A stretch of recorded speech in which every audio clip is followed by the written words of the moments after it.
And hello guys, and welcome back to my YouTube channel mga kapatid.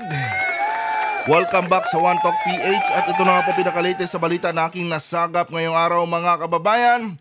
Presidential candidate Donald Trump inassassinate mga kapatid sa kanyang campaign rally dyan sa may Pennsylvania. At ito ba guys, no, ang nakakagulat sa lahat, ang nasabing suspect di umano mga kababayan ay isang Chinese.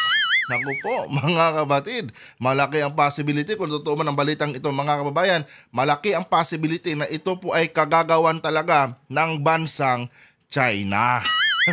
Kasi nga po mga kapatid, kung totoo man na taga-bansang China yung suspect dito mga kababayan, malaki po kasi talaga mga kapatid ang impact ni Donald Trump sa issue ngayon ng Taiwan at China, na kung saan mga kababayan kinakampihan ito ng current administration ni Biden. Kasi nga mga kapatid, sa mga hindi nakakakilala kay Donald Trump, isa po siyang negosyanteng tao. Na kung saan mga kababayan, meron po siyang pinagkakainteresa na isang kumpanya dyan sa may bansang Taiwan, na kung saan mga kapatid, ito din yung hinahabol ngayon ng bansang China kung bakit gusto nilang mabalik sa kapangyarihan ng China itong bansang Taiwan. Pero bago tayo magpatuloy mga kababayan, huwag kalimutang mag-subscribe at i-like ang ating video para i-share pa ni YouTube sa iba pang hindi pa nakakapanood. Ito guys, panoorin muna natin ang balitang ito bago tayo magbigay ng ating opinion at reaction.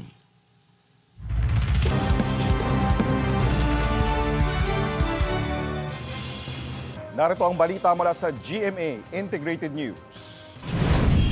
Take a look what happened.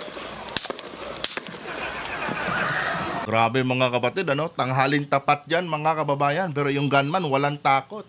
Sa kabila ng sobrang daming security ni Trump dyan mga kapatid, talagang tinuloy pa rin nila yung kanilang plano na patiklupin itong si Donald Trump. Tuloy muna natin to. Sugatan si Republican presidential candidate Donald Trump sa pamamaril sa kanyang campaign rally sa Pennsylvania sa Amerika. Grabe. Tinamaan siya sa kanang tainga. Ayon sa madaling sabi mga kapatid, balak talaga siyang i-headshot sana. Kanya nga lang mga kababayan, sumablay yung gunman, kaya dumaplis na lang sa tenga. Buti na lang din mga kababayan, at nakaligtas itong si Donald Trump. Secret Service patay na ang gunman.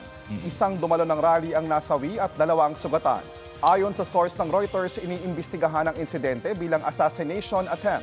Sa isang post, nakiramay si Trump sa pamilya ng nasawi at nasugatan sa insidente. Kinondena ni US President Joe Biden at iba pang world leaders ang pamamaril. Nangyari ang insidente mahigit 3 buwan bago ang US elections, kung saan muling maglalaban sina Trump at Biden. Alam niyo mga kapatid, malabong si Biden ang may kagagawa nito. Mas naniniwala ako na China ang may kagagawa nito. At paano kung nasabing China mga kababayan? Ito according dito kay Gordon Chang, ito kung legit to, hindi ko sinasabing lehitimo ito mga kapatid pero nakita ko lang kasi ito sa Twitter at verified naman yung account na nagsabi na itong si Gordon Chang Sabi ni Gordon Chang dito mga kababayan, gunman who shoot President Trump has been identified as Chinese. Diba? Kaya kung nasabi mga kababayan na posibleng kagagawan ito ng bansang China dahil nga dito sa tweet na ito. At kung titignan natin mga kapatid, gaya ng sabi ko sa inyo kanina, itong si Donald Trump kasi mga kababayan, based on my personal analysis, malaking banta ito ngayon mga kapatid para sa bansang China. Especially mga kababayan na ang Amerika nagpapakita na ngayon ng kanilang simpatya dito sa bansang Taiwan. Isa din yan sa nakikita siguro ng China kung legit ito.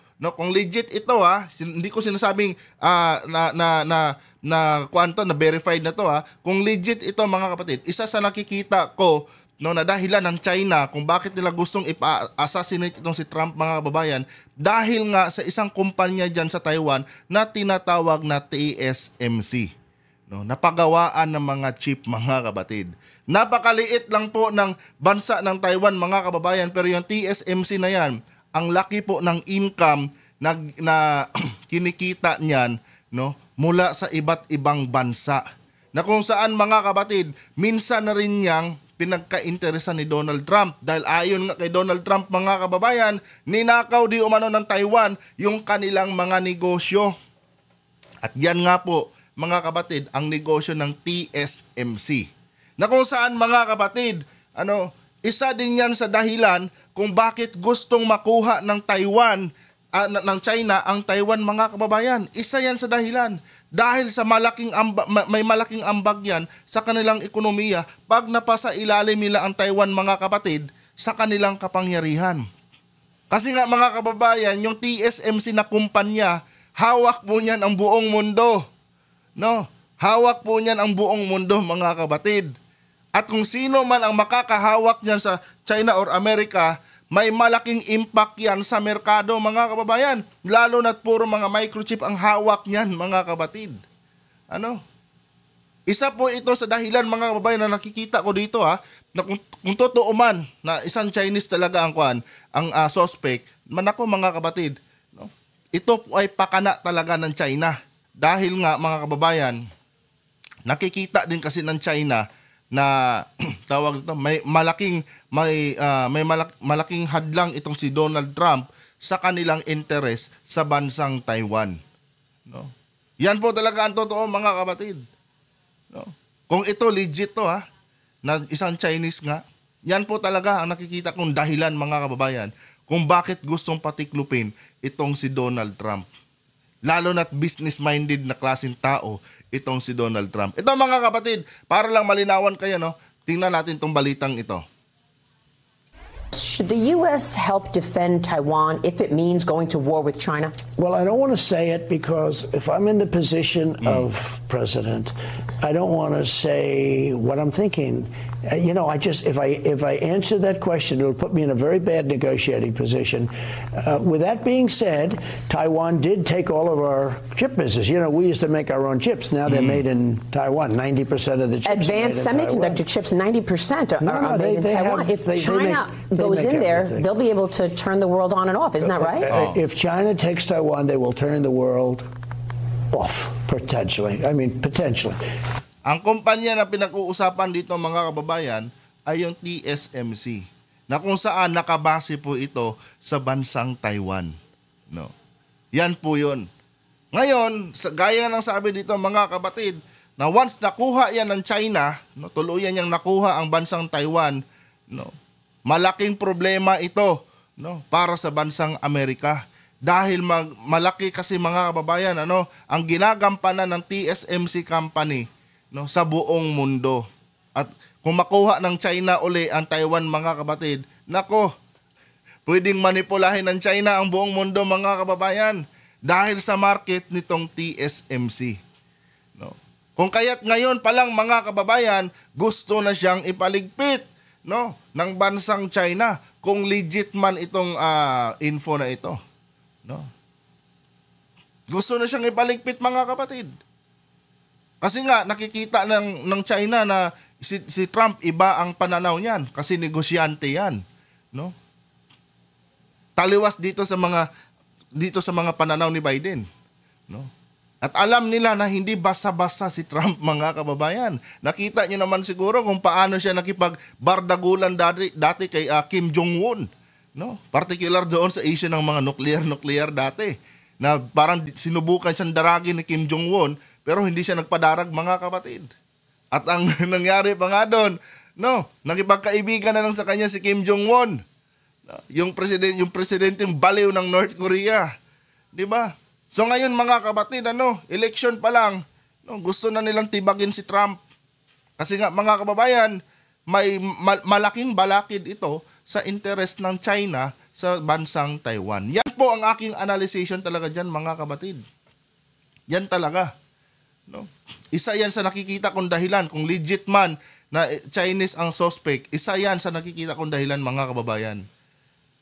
Kasi nga, ang Amerika ngayon, mga kababayan, handang back-upan, ready silang back-upan ang bansang Taiwan sa issue nila dito sa bansang China. Di ba? Unti-unti nang lumilinaw ngayon. Anyway, tuloy natin to. But remember this. Taiwan took. Smart, brilliant. They took our business away. We should have stopped them. We should have taxed them. We should have tariffed them. Diba? Yan yung interest ni Trump, mga kapatid. No? And I think, mga kababayan, hindi hahayaan yan ng bansang China. So itong mga isa ito sa mga statement ni Trump, mga kapatid, na siguro nakita ng China na dapat talaga natin ligpitin yan si Trump dahil patay na talaga yung interest natin diyan sa Taiwan kung sakaling manalo yan. Dahil negosyanteng tao yan eh. No? Maiipit tayo diyan pag nanalo yan. 'Di ba? Isa yan, mga kapatid, sa nakikita kong dahilan kung bakit inassassinate itong si Donald Trump. Unfortunately, mga kababayan, mahina yung shooter. No? Mahina yung shooter. And again, guys, lilinawin ko lang sa inyo, ha. Itong opinion ko, nagbabase lang po dito, mga kapatid. No? Kung legit ito, malaki ang possibility na tama nga itong opinion ko dito sa nangyari kay Trump. Pero, lilinawin ko rin sa inyo, mga kababayan, na hindi ko sinasabi na verified na po ito. Siyempre, mag-aantay pa rin tayo kung ano yung lalabas sa investigasyon, mga kapatid. Diba? Kung sakali lang na legit ito, mga kababayan, yung mga sinabi ko sa inyo, isa po yan sa nakikita kong dahilan, mga kapatid, kung bakit gusto nilang patiklupin itong si Donald Trump. Ganun lang yan eh. Anyway guys, hanggang dito na lang itong video na ito. No? Kung nagustuhan niyo po ating content kayo, huwag kalimutang mag-subscribe at pakilike ang ating video, mga kababayan, para i-share pa ng YouTube sa iba pang hindi pa nakakapanood. And mag-comment na rin kayo dyan, mga kapatid, sa inyong mga opinion patungkol sa issue na ito. Hanggang dito na lang. Adios.